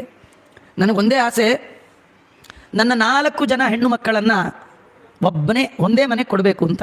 ಕೆಲವರು ಮನೇಲಿ 3 ಜನ ಹೆಣ್ಮಕ್ಳು, ಗಂಡು ಮಕ್ಕಳೇ ಇರಲ್ಲ, ಮದುವೆ ಮಾಡಿಕೊಟ್ಟಿರ್ತಾರೆ. ಹೆಣ್ಮಕ್ಳಿಗೆಲ್ಲ ಚೆನ್ನಾಗಿ ಓದಿಸಿರ್ತಾರೆ, ಅವರೆಲ್ಲ MTech ಎಲ್ಲ ಓದ್ಕೊಂಡ್ಬಿಟ್ಟಿರ್ತವೆ. ಸರಿ, ಮದುವೆ ಟೈಮ್ಗೆ ಒಂದು ಹುಡುಗಿನ ಆಫ್ರಿಕಾಗೆ, ಒಂದು ಹುಡುಗಿನ ಲಂಡನ್ಗೆ, ಒಂದನ್ನು ಅಮೇರಿಕಾಗೆ. ಇವರಲ್ಲಿ ಇಂದಿರಾರಮಣ ಗೋವಿಂದ ಆದರೆ ಆನ್ಲೈನಲ್ಲೇ ಎಲ್ಲ ಇಂದಿರಾರಮಣ ಗೋವಿಂದ. ಇದು ನಮ್ಮ ಹಣೆ ಬರ. ಎಷ್ಟೋ ಜನ ಹಡಿಯೋದೇ ಒಂದು, ಅದನ್ನು ಅಮೇರಿಕಾಗೆ ಸೇಲ್ ಮಾಡಿಬಿಟ್ಟಿರ್ತಾರೆ.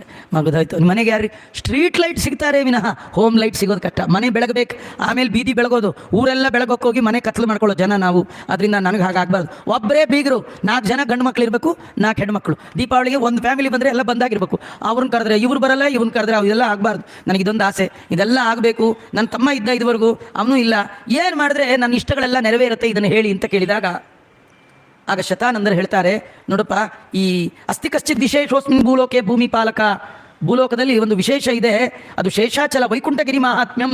ಭವಿಷ್ಯೋತ್ತರ ಪುರಾಣದಲ್ಲಿ ವರ್ಣಿತವಾದಂತಹ ವೆಂಕಟಾಚಲ ಪರ್ವತದ ಮಹಿಮೆಯನ್ನು ಕೇಳಿದರೆ ಎಲ್ಲ ಇಷ್ಟಗಳ ವೃಷ್ಟಿಯಾಗುತ್ತೆ. ಅದನ್ನು ಕೇಳಿಯೇ ಬ್ರಹ್ಮದೇವರು ಸತ್ಯಲೋಕದ ಪದವಿಯನ್ನು ಪಡೆದಿದ್ದಾರೆ, ರುದ್ರದೇವರು ಕೈಲಾಸ ಪದವಿಯನ್ನು ಪಡೆದಿದ್ದಾರೆ. ಸ್ವರ್ಗಾಧಿಪತ್ಯವನ್ನು ಇಂದ್ರ ಪಡೀಲಿಕ್ಕೆ ಕಾರಣವಾದ ಕತೆ ಭಗವಂತನ ಕತೆ. ಇದರರ್ಥ ಇಷ್ಟೇ, ದೇವರ ಮಹಿಮೆ ಅರಿವಿಲ್ಲದವರಿಗೆ ಅಧಿಕಾರ ಸಿಗೋಲ್ಲ. ಯಾರಾದರೂ ಉತ್ತಮವಾದ ಅಧಿಕಾರದಲ್ಲಿದ್ದಾರೆ, ಯಾರು ಜೀವನದಲ್ಲಿ ಸಾಧನೆ ಮಾಡಿ ಎತ್ತರಕ್ಕೆ ಏರಿದ್ದಾರೆ ಅಂದರೆ ಮೂಲ ಕಾರಣ ಭಗವಂತನ ಅರಿವು. ದೇವರ ಅರಿವಿಲ್ಲದವನಿಗೆ ಜೀವನದಲ್ಲಿ ಎತ್ತರ ಸಿಗೋಲ್ಲ. ನಮಗೆಲ್ಲ ಆಸೆ, ನಾವು ಜೀವನದಲ್ಲಿ ಎತ್ತರಕ್ಕೆ ಹೋಗಬೇಕು, ದೇವರ ಬಗ್ಗೆ ತಿಳ್ಕೊಳ್ಳೋ ಪ್ರಯತ್ನ ಮಾತ್ರ ಇಲ್ಲ, ಹಾಗಾದ್ರೆ ಸಿಗೋಲ್ಲ ಅಂತ ತಿಳಿಸ್ತಾ ಅವರು ಹೇಳ್ತಾ ಇದ್ದಾರೆ, ಈ ವೆಂಕಟಾಚಲ ಪರ್ವತಕ್ಕೆ ಒಂದೊಂದು ಯುಗದಲ್ಲಿ ಒಂದೊಂದು ಹೆಸರಿತ್ತು. ಕೃತೆ ವೃಷಭಾದ್ರಿಂ ವಕ್ಷ್ಯಂತಿ ತ್ರೇತಾಯಾಂ ಮಂಜನಾಚಲ ದ್ವಾಪರೇ ಶೇಷಶೈಲೇತಿ ಕಲೌ ಶ್ರೀ ವೆಂಕಟಾಚಲಂ. ಈ ಪರ್ವತ ವೈಕುಂಠಗಿರಿಗೆ 4 ಯುಗದಲ್ಲಿ 4 ಹೆಸರು. ಕೃತಯುಗದಲ್ಲಿ ವೃಷಭಾಚಲ, ತ್ರೇತಾಯುಗದಲ್ಲಿ ಅಂಜನಾಚಲ, ದ್ವಾಪರ ಯುಗದಲ್ಲಿ ಶೇಷಶೈಲ, ಕಲಿಯುಗದಲ್ಲಿ ವೆಂಕಟಾಚಲ ಅಂತ ಕರೆದಿದ್ದಾರೆ. ಅಲ್ಲ, ಒಬ್ಬ ವ್ಯಕ್ತಿಗೆ, ಒಬ್ಬ ಮನುಷ್ಯನಿಗೆ ಮನೇಲಿ ಒಂದು ಹೆಸರು, ಬೀದಿಲಿ ಒಂದು ಹೆಸರು, ಆಫೀಸಲ್ಲಿ ಒಂದು ಹೆಸರು ಅಂದರೆ ಇದ್ರೂ ಇರ್ಬೋದು ರೀ ಅಲ್ವಾ.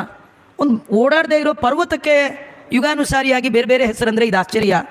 ಕೃತಯುಗದಲ್ಲಿ ಆ ಪರ್ವತಕ್ಕೆ ವೃಷಭಾಚಲ ಅಂತ ಯಾಕೆ ಬಂತು ಅಂತ ಕೇಳಿದಾಗ ಅಲ್ಲಿ ವರ್ಣನೆ ಮಾಡಿದ್ದಾರೆ. ಆಗ ಒಬ್ಬ ರಾಕ್ಷಸ ಇದ್ದ, ವೃಷಭಾಸುರ ಅಂತ.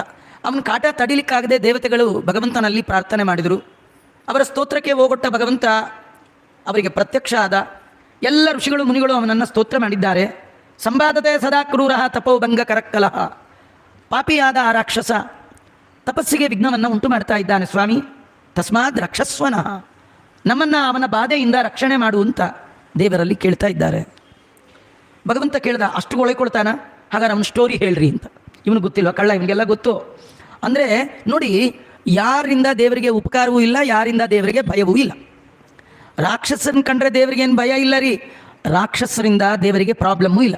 ಇಡೀ ರಾಕ್ಷಸರೆಲ್ಲ ಸೇರಿ ಒಂದು ಅಸೋಸಿಯೇಷನ್ ಮಾಡಿಕೊಂಡು ದೇವ್ರ ಮೇಲೆ ಸ್ಟ್ರೈಕ್ ಮಾಡಿದ್ರು, ದೇವ್ರಿಗೆ ಏನು ಪ್ರಾಬ್ಲಮ್ ಇಲ್ಲ. ಆದರೂ ದೇವರು ಪ್ರತಿ ಬಾರಿ ಭೂಮಿಗೆ ಬಂದಾಗ ಎಲ್ಲ ರಾಕ್ಷಸರನ್ನು ಸದೆ ಬಡಿತಾನೆ. ಅವನು ಭೂಮಿಗೆ ಬರೋದೇ ಆ ಡ್ಯೂಟಿ ಮೇಲೆ. ಪರಿತ್ರಾಣಾಯ ಸಾಧೂನಾಂ ವಿನಾಶಾಯ ಚ ದುಷ್ಕೃತಾಂ. ಅಯೋಗ್ಯರ ಸಂಹಾರಕ್ಕಾಗಿ, ದುಷ್ಟರ ಸಂಹಾರಕ್ಕಾಗಿ ದೇವರು ಮತ್ತೆ ಮತ್ತೆ ಅವತಾರ ಮಾಡ್ತಾನೆ. ಅದೇ ಭಗವಂತನ ಮಹಿಮಾ. ದುಷ್ಟರು ಅಂತ ಸಜ್ಜನರಿಂದ ನಾವು ಹೇಳಿಸ್ಕೊಳ್ಬಾರ್ದು. ಸಜ್ಜನರು ಯಾರನ್ನ ತೋರಿಸಿ ಭಗವಂತ ಇವನು ದುಷ್ಟ ಅಂತಾನೆ ಮುಗಿತವನ ಕತೆ. ಹಾಗಾದ್ರೆ ನಾವು ಸಜ್ಜನರ ನಡುವೆ ಒಳ್ಳೆ ಹೆಸರು ಪಡಿಬೇಕು, ಸಜ್ಜನರ ಮನಸ್ಸನ್ನು ಪ್ರಸನ್ನೀಕರಿಸಬೇಕು. ದೇವರ ಮುಂದೆ ನಮ್ಮನ್ನು ತೋರಿಸಿ ಹೇಳಿ, ಒಳ್ಳೆಯವನು ಸ್ವಾಮಿ, ಇವನನ್ನು ಉದ್ಧಾರ ಮಾಡುವಂಥ ದೇವರು ಅನ್ಬೇಕು, ದೇವರ ಮುಂದೆ ಹೇಳಬೇಕು. ರಾಘವೇಂದ್ರ ಸ್ವಾಮಿಗಳು ವಾಯುದೇವರ ಮಹಿಮೆಯನ್ನು ವರ್ಣನೆ ಮಾಡ್ತಾ, ವಾಯುದೇವರು ದೇವರ ಮುಂದೆ ಜೀವನ ಪರಿಚಯ ಮಾಡಿಸಿ, ಸ್ವಾಮಿ ಈ ಜೀವನನ್ನು ಅನಾದಿಯಿಂದ ಅನಂತ ಕಾಲದವರೆಗೆ ನಾನು ನೋಡಿದ್ದೇನೆ, ಭಾಳ ಒಳ್ಳೆಯವನು, ಇವನನ್ನು ಉದ್ಧಾರ ಮಾಡು ಅಂದ್ಬಿಟ್ರೆ ಸಾಕಂತ. ದೇವರು ಫೈಲೇ ಓಪನ್ ಮಾಡಲ್ಲಂತ, ಸೀದಾ ಮೋಕ್ಷಕ್ಕೆ ಹೋಗುವಂತ. ಹಾಗೆ ಸಜ್ಜನರಾದವರು ಯಾರನ್ನಾರು ತೋರಿಸಿ, ಸ್ವಾಮಿ ಇವನು ಅಯೋಗ್ಯ ಅಂದರೆ ಅವ್ರಿಗೆ ಉಳ್ಗಾಲ ಇಲ್ಲ, ಸಂಹಾರ ಮಾಡ್ತಾನೆ. ಹಾಗೆ ಆ ಋಷಿಗಳೆಲ್ಲ ಇವನ ಕೃತ್ಯವನ್ನು ಹೇಳ್ತಾ ಇದ್ದಾರೆ. ಈ ರಾಕ್ಷಸ ಎಂತವ, ಈ ವೃಷಭಾಸುರ ವಿಚಿತ್ರ ಕಥೆರಿ ಇವನು. ಈ ವೃಷಭಾಸುರ ತುಂಬುರು ತೀರ್ಥ ಅಂತ ವೆಂಕಟಾಚಲ ಪರ್ವತದಲ್ಲಿ ಇರುವಂಥದ್ದು. ಆ ತೀರ್ಥವಾಸಿ ಅಂತ ತೀರ್ಥಕ್ಷೇತ್ರದಲ್ಲಿ ವಾಸ ಮಾಡ್ತಿದ್ದ. ಜೀವನದಲ್ಲಿ ನಾವೆಲ್ಲ ಸಿಟಿ ಭಾಳ ಇಷ್ಟ, ಆದರೆ ಸಜ್ಜನರು ವನಂಗತೋ ಯದ್ ಹರಿಮಾಶ್ರಯೇತ. ಸಜ್ಜನರು ಪಟ್ಟಣ ಬಿಟ್ಬಿಡ್ತಾರೆ, ಪಟ್ಟಣ ಇಷ್ಟ ಆಗಲ್ಲ ಅವರಿಗೆ, ಏಕಾಂತ ಸ್ಥಳ ಬೇಕು. ವಯಸ್ಸಾಗ್ತಾ ಆಗ್ತಾ ಆಗ್ತಾ ಸಿಟಿ ಅಟ್ಯಾಚ್ಮೆಂಟ್ ಕಡಿಮೆ ಮಾಡ್ಕೊಳ್ಬೇಕು, ದೇವರ ಅಟ್ಯಾಚ್ಮೆಂಟ್ ಜಾಸ್ತಿ ಮಾಡ್ಕೊಳ್ಬೇಕು, ತೀರ್ಥಕ್ಷೇತ್ರಗಳಿಗೆ ಹೋಗಬೇಕು, ಅಲ್ಲಿ ವಾಸ ಮಾಡಬೇಕು. ಇವನು ಅಲ್ಲಿದ್ದ, ತೀರ್ಥಕ್ಷೇತ್ರದಲ್ಲಿದ್ದ. ಕೆಲವರು ಇರ್ತಾರೆ, ಏನು ಪ್ರಯೋಜನ, ಬೆಳಗಾಗಿ ಎದ್ದು ಊಟ ಮಾಡ್ಕೊಂಡು ಬರ್ತಿರ್ತಾರೆ, ತೀರ್ಥ ಅಷ್ಟೇ ಆಗಬಾರ್ದ್ರಿ. ಮತ್ತೇನು ಮಾಡಬೇಕು, ನಿತ್ಯದಲ್ಲಿ ಸ್ನಾನ ಮಾಡ್ತಿದ್ದ. ಎಲ್ಲಿ? ತುಂಬುರು ತೀರ್ಥದಲ್ಲಿ. ಎಷ್ಟೋ ಜನ ಕಾವೇರಿ ಹತ್ರನೇ ಇರ್ತಾರೆ, ಸ್ನಾನ ಮಾಡಲ್ಲ, ವರ್ಷಕ್ಕೊಂದ್ಸತಿ ಹೋಗ್ತೀವಿ ಆಚೆ. ನೆಲ್ಲಿಲ್ಲ ಅದೇ ನೀರು ಬರುತ್ತಲ್ವಾ, ಇಲ್ಲೇ ಮಾಡ್ತೀನಿ ಅಂತಾರೆ ಕೆಲವು. ಅದು ಪ್ರಯೋಜನ ಇಲ್ಲ. ಇವನು ಅಲ್ಲೇ ಮಾಡ್ತಿದ್ದ, ಬರೀ ಸ್ನಾನ ಮಾಡ್ತಿದ್ದ ಅಲ್ಲ, ನಿತ್ಯದಲ್ಲಿ ದೇವರ ಪೂಜೆ ಮಾಡ್ತಿದ್ದ. ಸಾಲಿಗ್ರಾಮದ ಪೂಜೆ ಅಲ್ಲ, ಒಬ್ಬ ರಾಕ್ಷಸನೇ ಸಾಲಿಗ್ರಾಮದ ಪೂಜೆ ಮಾಡ್ತಾನೆ ಅಂದಮೇಲೆ ನೀವು ಬಿಟ್ಟರೆ ಅದಕ್ಕೆ ರಾಕ್ಷಸನ ಕತೆ. ಅದು ಸಾಲಿಗ್ರಾಮ ಪೂಜೆ ಮಾಡೋ ರಾಕ್ಷಸನ ಕತೆ ಹೇಳಿದ್ದಾರೆ. ಅದು ಅಂತಿಂತ ಸಾಲಿಗ್ರಾಮ ಅಲ್ಲ, ಅವನ ಹತ್ರ ಇದ್ದದ್ದು ನರಸಿಂಹ ಸಾಲಿಗ್ರಾಮ, ಕರಾಳ ವದನ, ಅಧೋಮುಖವಾದ ಭಯಂಕರವಾದ ಸಾಲಿಗ್ರಾಮ. ಕೆಲವರು ಮನೇಲಿ ಸಾಲಿಗ್ರಾಮ ಇಟ್ಕೊಂಡು ಹೆದರ್ತಿರ್ತಾರೆ. ನಮ್ಮಲ್ಲಿ ನರಸಿಂಹದೇವ್ರ ಸಾಲಿ ನಾ ಮುಟ್ಟಲ್ಲ, ಆಚಾರ ಬರ್ತಾರೆ. ನಿಮ್ಗೆ ಗೊತ್ತಲ್ಲ, ನಾನು ಅಲ್ಲಿ ಇಲ್ಲಿ ತಿಂದುಬಿಡ್ತೀನಿ, ತಿನ್ನಬಾರ್ದು, ನಾನು ಮುಟ್ಟಲ್ಲಪ್ಪ, ನಮ್ಮ ಭಯ. ಯಾಕೆ ನೋಡಿ, ನರಸಿಂಹದೇವ್ರ ಹತ್ರ ಇಬ್ಬರು ಹೋದರು. ಭಯದಿಂದ ಹೋದವ ಒಬ್ಬ, ಭಕ್ತಿಯಿಂದ ಹೋದವ ಒಬ್ಬ. ಭಯದಿಂದ ಹೋದವ ಯಾರು? ಹಿರಣ್ಯಕಶ್ಯಪ. ಭಕ್ತಿಯಿಂದ ಹೋದವ ಯಾರು? ಪ್ರಹ್ಲಾದ. ನಿಮಗೆ ನರಸಿಂಹದೇವ್ರ ಸಾಲಿಗ್ರಾಮ ಇಟ್ಕೊಂಡು ಭಯ ಪಡ್ತಾ ಇದ್ದೀರಿ ಅಂದರೆ ನೀವು ಯಾವ ಕಂಪನಿ ಜನ? ಹಿರಣ್ಯಕಶ್ಯಪ ಕಂಪ್ನಿ ಜನ. ನಿಮ್ಗೆ ಭಯವೇ ಇಲ್ಲ, ಸ್ನಾನ ಮಾಡಿ ಪ್ರೀತಿಯಿಂದ ದೇವರ ಆರಾಧನೆ ಮಾಡ್ತೀರಿ. ಯಾವ ಕಂಪನಿ ಜನ? ಪ್ರಹ್ಲಾದ ಗುರುಕುಲದಿಂದ ಬಂದವರು, ಪ್ರಹ್ಲಾದನ ಶಿಷ್ಯರು, ಹನುಮನ ಮನೆಯವರು ನಾವೆಲ್ಲರೂ. ಇವನು ಆ ನರಸಿಂಹದೇವ್ರ ಸಾಲಿಗ್ರಾಮ ಪೂಜೆ ಮಾಡ್ತಿದ್ದ. ಅದ್ಭುತವಾದ ಪೂಜೆ. ಇವನು ಪೂಜೆ ಎಲ್ಲ ಆದಮೇಲೆ ಇವನ ಥರ ಪೂಜೆ ಯಾರಿಗೂ ಮಾಡೋಕ್ಕಾಗಲ್ಲ ರೀ. ಎಡಗೈಲಿ ಕತ್ತಿ ತೊಗೊಳ್ತಿದ್ದ, ಬಲಗೈನ ಹೀಗೆ ಮುಂದಿಟ್ಕೊಂಡು ಕುತ್ತಿಗೆನೇ ಕತ್ತರಿಸ್ಕೊಳ್ತಿದ್ದ. ನಾವೆಲ್ಲ ಪೂಜೆ ಎಲ್ಲ ಮುಗಿದ ಮೇಲೆ ಒಂದಷ್ಟು ಹೂ ತೊಗೊಂಡು ಮಂತ್ರಾಕ್ಷತೆ ತೊಗೊಂಡು ಮಂತ್ರ ಪುಷ್ಪಾಂಜಲಿಂ ಸಮರ್ಪಯಾಮಿ, ಅರ್ಜೆಂಟ್ ಇರುತ್ತೆ, ರಪ್ಪಂತ ಹಾಕ್ತೀವಿ, ದೇವರು ಅಡ್ಡ ಹಿಡಿದ್ಬಿಡ್ಬೇಕು. ನೀವು ಸ್ವಲ್ಪ ಯೋಚನೆ ಮಾಡಿ, ನಿಮ್ಮ ಮನೆಗೆ ಯಾರನ್ನಾರು ಕರೆದು ಅವ್ರನ್ನ ಕೂಡಿಸಿ ಒಂದು ಬಟ್ಲು ಮಂತ್ರಾಕ್ಷತೆ ಇಟ್ಕೊಂಡು ಕಾಫಿಂ ಸಮರ್ಪಯಾಮಿ, ತಿಂಡಿಂ ಸಮರ್ಪಯಾಮಿ, ಎಲ್ಲ ಬರೀ ಒಂದಿಷ್ಟು ಮಂತ್ರಾಕ್ಷತೆ ಅವ್ರು ಏನು ಮಾಡ್ಬೇಕು ರೀ? ದೇವರೊಬ್ಬನೇ ರೀ. ನೀವೇನು ಮಾಡಿದ್ರು ಸುಮ್ಮನೆ ತೊಗೊಳ್ಳೋನು ಅಂತಿದ್ರಿ. ಯಾರದು? ಸುಲಭನೋ ಹರಿ. ಬರೀ ಒಂಚೂರು ಪತ್ರಂ ಪುಷ್ಪಂ ಫಲಂ ತೋಯಂ ಏನು ಕೊಟ್ಟರು ಹಿರಿ ಹಿಗ್ಗಿ ತಗೊಳ್ತಾನೆ ಭಗವಂತ. ಆ ಭಕ್ತರು ಭಕ್ತಿಯಿಂದ ಕೊಡುವ ಯಾವ ಪದಾರ್ಥವನ್ನು ಬೇಡ ಅಂದೇ ಸ್ವೀಕಾರ ಮಾಡುವ ಸುಲಭ ಆ ಭಗವಂತ. ಇವನು ಹೂವು ಹಾಕ್ತಿರ್ಲಿಲ್ಲ, ಶಿರಪುಷ್ಪಂ, ತನ್ನ ತಲೆಯನ್ನೇ ಕತ್ತರಿಸಿ ದೇವರಿಗೆ ಅರ್ಪಣೆ ಮಾಡ್ತಿದ್ದ. ನಮಗೊಂದು ಡೌಟ್, ಆಚಾರ್ಯ ತಲೆ ಕತ್ತರಿಸಿದ ಮೇಲೆ ಅರ್ಪಣೆ ಮಾಡೋದು ಹೇಗೆ? ಏನು ಗೊತ್ತಾ ರೀ, ಈ ತಲೆ ಕೆಳಗೆ ಬೀಳಕ್ಕೆ ಮುಂಚೆ ಇನ್ನೊಂದು ತಲೆ ಬಂದುಬಿಡ್ತಿತ್ತು.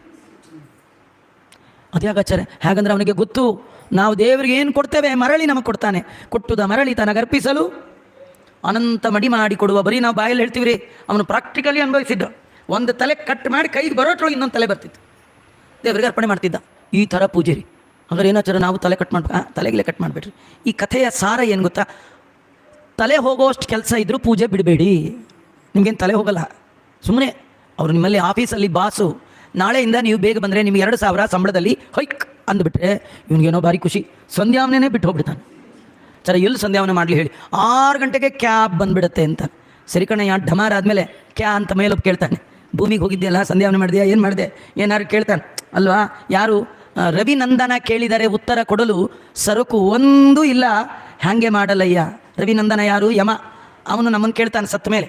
ನಮ್ಮಂಥವ್ರು ತುಂಬ ದೊಡ್ಡ ಕ್ಯೂ ಇರುತ್ತೆ ರೀ ಯಮಲೋಕದಲ್ಲಿ. ಏನದೇನೋ ಸಣ್ಣ ಪುಟ್ಟ ಊರಲ್ಲ ರೀ, ಇಲ್ಲೆಲ್ಲ MG ರೋಡ್ ಹೆಂಗಿರುತ್ತೆ ಜನ, ಹಾಗಲ್ಲಿ ಎಲ್ಲರೂ ಅಲ್ಲಿ ಸಿಗ್ತಾರೆ. ನಿಮಗೆ ಭಾರಿ ದೊಡ್ಡ ಕ್ಯೂ. ಅಲ್ಲಿ ಯಮ ಎಲ್ಲರನ್ನೂ ಕೇಳ್ತಿರ್ತಾನೆ, ನಾ ಕೇಳಿದ ಪ್ರಶ್ನೆಗೆ ಉತ್ತರ ಕೊಡಿ, ರೀಸನ್ ಎಲ್ಲ ಹೇಳಬೇಡಿ, ಸೇ ಎಸ್ ಆರ್ ನೋ ಅಂತ ಯಮ ಕೇಳೋದು.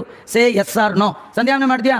ಅದಕ್ಕೆ ರೀಸನ್ ಎಲ್ಲ ಹೇಳೋಂಗಿಲ್ಲ. ದೇವ್ರ ಪೂಜೆ ಅಯ್ಯೋ ನಮ್ಮ ಮನೆಯವರು ಸರಿ, ಅದೆಲ್ಲ ಬೇಡ, ಮಾಡಿದ್ಯಾ ಇಲ್ವಾ ಹೇಳು ಅಂತ ನಾವು ಅವ್ನು ಕೇಳೋ ಯಾವ ಪ್ರಶ್ನೆಗೂ ನಮ್ಮ ಹತ್ರ ಉತ್ತರ ಇಲ್ಲ. ಹಾಗಾಗಬಾರ್ದು ಅಂತಾದರೆ ಎಷ್ಟೇ ಸಂಬಳ ಜಾಸ್ತಿ ಮಾಡ್ತೀನಿ ಅಂದರೂ ಅವನಿಗೆ ಹೇಳಬೇಕು, ನೀನು ಕೊಡೋ ಸಂಬಳ ಇಷ್ಟೇ ಸಾಕು, ನನಗೆ ಹೆಚ್ಚು ಬೇಡ, ಸ್ನಾನ ಸಂಧ್ಯಾವಂದನೆ ದೇವ್ರ ಪೂಜೆ ಮಾಡಿಕೊಂಡೆ ಬರ್ತೀನಿ. ಅಂದರೆ ನಮಗೇನು 2000 ರೂಪಾಯಿ ಹೋದರೆ ತಲೆ ಏನು ಹೋಗಲ್ಲ ರೀ. ತಲೆ ಇದ್ದವ್ರು ಯಾರು ಕೂಡ ಹಾಗೆ ತಿಳ್ಕೊಳ್ಳೋ. ಇವನು ತಲೆ ಇತ್ತು, ತಲೆ ತೆಗೆದು ದೇವರಿಗೆ ಅರ್ಪಣೆ ಮಾಡ್ತಾ ಇದ್ದ ನಿತ್ಯದಲ್ಲಿ. ಈ ಥರ ಪೂಜೆ ಎಷ್ಟು ದಿನ ಮಾಡಿದ ಅಂತಂದರೆ ಏವಂ 5,000 ವರ್ಷಾಣಿ, 5,000 ವರ್ಷ ಪೂಜೆ ಮಾಡಿದ್ದಾನೆ ಸಾಲಿಗ್ರಾಮದ ಪೂಜೆ. ನಾವೆಲ್ಲ ನಮ್ಮ ಜೀವನದಲ್ಲಿ ಬದುಕಿರೋಷ್ಟು ವರ್ಷ ಮಾಡೋದೇ ಇಲ್ಲ. ಯಾರಾದರೂ ಪ್ರವಚನ ಕೇಳಿ, ಆಚಾರ್ಯ ನೀವು ಹೇಳಿದ್ಮೇಲೆ ಇವತ್ತೇ ಪ್ರತಿಜ್ಞೆ ಮಾಡ್ತೀನಿ, ಒಂದಿನ ಬಿಡದೆ ಪೂಜೆ ಮಾಡ್ತೀನಿ ಅಂತ ನೀವು ಪ್ರತಿಜ್ಞೆ ಮಾಡಿಕೊಂಡು ಮನೆಗೆ ಹೋದರೂ ನಿಮ್ಮ ಪೂಜೆ ದೇವರಿಗೆ ಬೇಡ ಆದರೆ ಅವನೇ ರಜಾ ಕೊಟ್ಬಿಡ್ತಾನೆ. ದಿನಾ ಪೂಜೆ ಮಾಡೋರಿಗೆ ದೇವ್ರು ರಜಾ ಕೊಡ್ತಾನೆ ರೀ. ಯಾವಾಗ ಗೊತ್ತಾ, ಈ ಜಾತ ಶೌಚ ಮೃತ ಶೌಚ ಬಂದು 3 ದಿನ 5 ದಿನ ಹಂಗೆಲ್ಲ ಮಡಿ ಬರುತ್ತಲ್ಲ, ಕೆಲವರು ಖುಷಿ, ಸಂಧ್ಯಾವನೆ ಇಲ್ಲಂತೆ, ದೇವ್ರ ಪೂಜೆ ಇಲ್ಲಂತೆ, ಊಟ ಅದೆಲ್ಲ ಮಾಡ್ಬೋದಂತೆ, ಪರವಾಗಿಲ್ಲ ಸದ್ಯ. ನಮ್ಮ ಪೂಜೆ ದೇವರಿಗೆ ಸಾಕಪ್ಪ, ಒಂದು 5 ದಿನ ನಾನು ಆರಾಮಾಗಿರ್ತೀನಿ, ನೀನು ನನ್ನ ಹತ್ರಕ್ಕೆ ಬರಬೇಡ ಅಂತ ದೇವರು ಆದರೆ ಯೋಚನೆ ಮಾಡಿ, ಒಂದೂ ದಿನ ಬಿಡದೆ 5,000 ವರ್ಷ ಭಗವಂತನ ಸ್ಪರ್ಶ ಮಾಡಿ ಪೂಜೆ ಮಾಡಿದ್ದಾನೆ ದೇವರು. ಅವನಿಗೆ ಶಿಲಾಂತರ್ಯಾಮಿ ಭಗವಾನ್ ಶ್ರೀನಿವಾಸ ಸದಾಂಗತಿ ಪ್ರತ್ಯಕ್ಷ ಮಭೂತ್ತದ, ಆ ಸಾಲಿಗ್ರಾಮದ ಒಳಗಿರುವ ದೇವರನ್ನೇ ಕಣ್ಣಾರೆ ಕಂಡ ರಾಕ್ಷಸ. ನೋಡಿ, ರಾಕ್ಷಸರ ಪೂಜೆನೇ ಸ್ವೀಕಾರ ಮಾಡಿ ಅನುಗ್ರಹ ಮಾಡ್ತಾನೆ ಅಂದಮೇಲೆ ನೀವೇನು ರಾಕ್ಷಸರ? ಊರ್ಧ್ವ ಪುಂಡ್ರವ ನೋಡಿ, ಶ್ರದ್ಧೆ ಬಕುತಿ ನೋಡಿ, ಇದ್ದದ್ದು ಇಲ್ಲವೆಂದು ಅಪದ್ಧ ನುಡಿವರಲ್ಲ, ಮಧ್ವ ಮುನಿಯು ನಮ್ಮ ತಿದ್ದಿರುವುದ ನೋಡಿ. ಹನುಮನ ಮನೆಯವರು ನಾವು ಪೂಜೆ ಮಾಡಿದ್ರೆ ದೇವರು ಬೇಡ ಅಂತಾನ? ಜಗನ್ನಾಥದಾಸರಂತಾನೆ, ಪೂತನಿ ಕೊಟ್ಟ ವಿಷದ ಹಾಲನೇ ಕುಡಿಲಿಕ್ಕೆ ರೆಡಿಯಾದ ಕೃಷ್ಣ, ನೀವು ಮಾಡುವ ಕರ್ಮವನ್ನು ಯಾಕೆ ಸ್ವೀಕಾರ ಮಾಡೋಲ್ಲ? ಖಂಡಿತ ಸ್ವೀಕಾರ ಮಾಡ್ತಾನೆ. ಮಾಡೋದಕ್ಕೆ ಮೊದಲು ಶುರು ಮಾಡ್ರಿ. ರಾಕ್ಷಸರ ಪೂಜೆಯನ್ನೇ ಸ್ವೀಕಾರ ಮಾಡುವ ಶ್ರೀಹರಿ ಅವರಿಗೆ ಅನುಗ್ರಹ ಮಾಡುವವ, ನಮಗೆ ಮಾಡದೇ ಇರ್ತಾನ? ನೀವು ಮಾಡಿಲ್ಲ, ಅದಕ್ಕೆ ಅನುಗ್ರಹ ಮಾಡಿಲ್ಲ. ಹಾಗಾದ್ರೆ ಇವನು ಮಾಡ್ದ, ದೇವರ ಪ್ರತ್ಯಕ್ಷ ಆದ, ಸ್ತೋತ್ರ ಮಾಡ್ದ, ದೇವರಂದ ಏನು ಬೇಕು ಅಂದ, ನಿನ್ನ ಜೊತೆ ಯುದ್ಧ ಮಾಡಬೇಕು ಅಂದ. ಇದೊಳ್ಳೆ ಕಷ್ಟಕ್ಕೆ ಬಂತಲ್ಲೋ. ಯಾರ್ಯಾರೋ ಏನೇನೋ ವರ ಕೇಳ್ತಾರೆ, ನೀನು ಫೈಟಿಂಗ್ ಮಾಡಬೇಕು ಅಂತೆಯಲ್ಲ. ಇಲ್ಲ, ನೀನೇನೋ ಮತ್ಸ್ಯಕೂರ್ಮ ವರಾಹ ನರಸಿಂಹನಾಗಿ ಬಂದು ಅನೇಕ ದೈತ್ಯರನ್ನು ಸಂಹಾರ ಮಾಡಿದೆ ಅಂತ ಕೇಳಿದೆ. ಆದರೆ ನನ್ನ ಪ್ರಕಾರ ನೀ ಎಲ್ಲ ಬರೀ ಮೋಸ ಮಾಡಿದ್ಯಾ. ಅಲ್ಲ, ಕಂಬದಲ್ಲಿ ದೇವರಿರ್ತಾನೆ ಅಂತ ಯಾರು ಗೊತ್ತ್ರಿ? ಏನೋ ಸುಮ್ಮನೆ ಟೆಸ್ಟ್ಗೆ ಅಂತ ಹೋದ್ರೆ ಅಲ್ಲಿಂದ ಬಂದ್ಬಿಡೋದೆ, ಇಮ್ಮಿಡಿಯೇಟ್ ಕೊಂದೇ ಬಿಡೋದೆ, ಅದೆಲ್ಲ ಮೋಸ ಇದು ಅಲ್ವಾ? ಯಾ ಕಡೆನೋ ನೋಡುವಾಗ ಬೌಲಿಂಗ್ ಮಾಡಿ ಔಟ್ ಮಾಡಿಬಿಟ್ರೆ ಅದೌಟೆ, ಅದು ಮೋಸ ಅಲ್ವಾ? ಹಾಗಾಗಿ ಇದೆಲ್ಲ ತಪ್ಪು ಸ್ವಾಮಿ. ಈಗ ನಿಂದು ಬಲ ಪರಿಚಯ ನನಗಿದೆ, ನಿನ್ನ ತಿಳ್ಕೊಂಡಿದ್ದೀನಿ, 5,000 ವರ್ಷದಿಂದ ನಿನಗೋಸ್ಕರ ಕಾದಿದ್ದೇನೆ. ಅದರಿಂದ ನಿನ್ನ ಶಕ್ತಿ ಪರಿಚಯ ಮಾಡ್ಕೊಳ್ಬೇಕು. ನಿನ್ನ ಜೊತೆ ಯುದ್ಧ ಮಾಡ್ತೀನಿ ಇಂದಾಗ ದೇವರು ತಥಾಸ್ತು ಅಂದ. ಇಂತಿಂಥ ಭಕ್ತರೆಲ್ಲ ಇರ್ತಾರೆ ಅಂತ ಹೇಳಿ ತಥಾಸ್ತು ಅಂದ. ಯುದ್ಧ ಮಾಡ್ದ. ಯತ್ಕೃತಂ ಶ್ರೀನಿವಾಸೇನ, ಆ ದೇವರು ಏನೇನು ಮಾಡ್ದ ಅದೆಲ್ಲ ಇವನು ಮಾಡ್ದಾರಿ. ಅವ್ನು ಗರುಡನ ಮೇಲೆ ಬಂದ್ರೆ ಇವನೊಂದು ಹಕ್ಕಿ ಸಾಕೊಂಡಿದ್ದ, ಅದ್ರ ಮೇಲೆ ಕೂತ್ಕೊಂಡೋದ. ಅವನು ಏನೇನು ಮಾಡ್ತಾನೆ ಎಲ್ಲ ಮಾಡ್ದ. ಕಡೆಗೆ ದೇವರು ನೋಡೋವರೆಗೂ ನೋಡಿ, ಕಡೆಗೆ ಚಕ್ರವನ್ನೇ ಕೈಯಲ್ಲಿ ಹಿಡಿದುಬಿಟ್ಟ. ಚಕ್ರ ಹಿಡಿದಾಗ ಇವನಂತ ಇದ್ದಾನೆ ಭಗವಂತ, ರೇ ರಾಕ್ಷಸವರ್ಯಾದ್ಯ ಚಕ್ರೇಣ ಶತನೇಮಿನ ಆಹರಿಷ್ಯೇ ಶಿರಕ್ಕಾಯ ಯಥಾ ಪಕ್ವಫಲಂ ಧ್ರುಮಾತ್. ಹೇಗೆ ಚೆನ್ನಾಗಿ ಗಲಿತ ಫಲಿತ ಹಣ್ಣು ವೃಕ್ಷದಿಂದ ಕೆಳಗೆ ಬೀಳಬೇಕೋ ಹಾಗೆ ಹರಿತವಾದ ಹಲ್ಲುಗಳು ಉಳ್ಳಂಥ ಈ ಚಕ್ರದಿಂದ ನಿನ್ನ ತಲೆಯನ್ನು ಕತ್ತರಿಸಿ ಕೆಳಗೆ ಹಾಕ್ತೇನೆ ಅಂಥೇಳಿ ಚಕ್ರ ಹಿಡಿದುಬಿಟ್ಟ ದೇವರು. ಈ ಚಕ್ರ ನೋಡಿದ ತಕ್ಷಣ ವೃಷಭಾಸುರ ತನ್ನ ಆಯುಧ ಎಲ್ಲ ಬಿಟ್ಟ, ತಲೆ ಮೇಲೆ ಕೈ ಇಟ್ಟ ಅಂತ ಇದ್ದಾನೆ. ಚಕ್ರಪಾಣೆ ನಮಸ್ತುಭ್ಯಂ ಚಕ್ರಸ್ಯ ಚರಿತಂ ಶ್ರುತಂ ಯಚ್ಚಕ್ರೇಣ ಪ್ರತಪ್ತಸ್ತು ಮುಕ್ತಮೇತಿ ನ ಸಂಶಯ. ಚಕ್ರಪಾಣಿ, ನಿನಗೆ ನಮಸ್ಕಾರ. ನಿನಗಲ್ಲ, ನಿನ್ನ ಕೈಯಲ್ಲಿರೋ ಚಕ್ರಕ್ಕೆ. ಆ ಚಕ್ರದ ಮಹಿಮೆ ಏನು? ಯಾವ ಚಕ್ರದಿಂದ ದೇಹವನ್ನು ತಪ್ತ ಮಾಡಿಕೊಂಡ್ರೆ ಆಷಾಢ ಮಾಸದ ಏಕಾದಶಿ ದಿನ ಅದನ್ನು ಕಾಯಿಸಿ ವೇದೋಕ್ತ ಮಂತ್ರಗಳಿಂದ ಸ್ಪರ್ಶ ಮಾಡಿಕೊಂಡವರೇ ನಾನ್ ಸ್ಟಾಪ್ ಮೋಕ್ಷಕ್ಕೆ ಹೋಗುವಾಗ ಅದು ಡೂಪ್ಲಿಕೇಟ್ ಚಕ್ರ. ನಿನ್ನ ಕೈಯಲ್ಲಿರೋದೇ ಆ ಎಲ್ಲ ಡೂಪ್ಲಿಕೇಟ್ಗೆ ಒರಿಜಿನಲ್. ಇಂಥ ಒರಿಜಿನಲ್ ಚಕ್ರ ನನಗೆ ತಾಕಿದಾಗ ತಚ್ಚಕ್ರೇಣ ಹತ ಶೀಘ್ರಂ ವ್ರಜಾಮಿ ತವ ಮಂದಿರಂ. ನಿನ್ನ ಮನೆಗೆ ಹೊರಟು ಹೋಗ್ತೇನೆ. ನಿನ್ನ ಮನೆಗೆ ಹೊರಟ ಮೇಲೆ ನೀನು ಕೇಳಕ್ಕೆ ಏನು ಉಳಿದಿರಲ್ಲ. ಅದಕ್ಕೆ ಒಂದು ವರ ಕೇಳ್ತೀನಿ, ಮೊದಲೇ ಕೇಳಿದ್ದೆಲ್ಲ ಈಗ ಕೊಡು. ಏನಂದರೆ, ನಿನ್ನ ಮುಂದೆ ಸೋತ ನನ್ನ ಹೆಸರು ಈ ಬೆಟ್ಟಕ್ಕೆ ಬರಬೇಕು. ಗೆದ್ದ ಹೆಸರು ನಿಂದಿಲ್ಲ, ಸೋತ ನನ್ನ ಹೆಸರು ಇಡಬೇಕು. ದೇವರು ಏನು ಕರುಣೆ ರೀ! ಗೆದ್ದದ್ದವನು ಅವನ ಹೆಸರು ಇಟ್ಕೋಬೇಕಲ್ಲ? ಇಲ್ಲ, ಸೋತರು ದೇವರ ಮುಂದೆ ಸೋತವರಿಗೂ ಒಂದು ಬೆಲೆ ಇದೆ ಅಂತ ತೋರಿಸ್ಲಿಕ್ಕೆ ಆ ದೇವರು ಪರ್ವತಕ್ಕೆ ಏನು ಹೆಸರು ಬಂತವತ್ತಿಂದ? ವೃಷಭಾಚಲ ಅಂತ ಬಂತು. ಈ ಕತೆ ಹಳೆ ಕತೆ, ನಮಗೂ ಇದಕ್ಕೂ ಏನು ಸಂಬಂಧ ಅಂದರೆ, ನೀವು ತಿರುಪ್ತಿಗೆ ಎಷ್ಟೋ ಸತಿ ಹೋಗ್ತಿರಲ್ಲ, ಹತ್ತುವಾಗ ಈ ಕಥೆಯ ಅನುಸಂಧಾನ ಮಾಡಬೇಕು. ಏನು ಅನುಸಂಧಾನ? ಇನ್ನೇನಿಲ್ಲ, ಭಗವಂತ ನೀನು ಸರ್ವೋತ್ತಮ, ನಾನು ನಿನ್ನ ದಾಸ. ದೇವರ ಸರ್ವೋತ್ತಮತ್ವದ ಚಿಂತನೆ ಬೇಕು. 5,000 ವರ್ಷ ತಪಸ್ಸು ಮಾಡಿ ದೇವರನ್ನ ಪ್ರತ್ಯಕ್ಷೀಕರಿಸಿಕೊಂಡಂಥ ವೃಷಭಾಸುರ ದೇವರ ಎದುರಿಗೆ 5 ಕ್ಷಣ ನಿಲ್ಲಿಕ್ಕಾಗಲಿಲ್ಲ.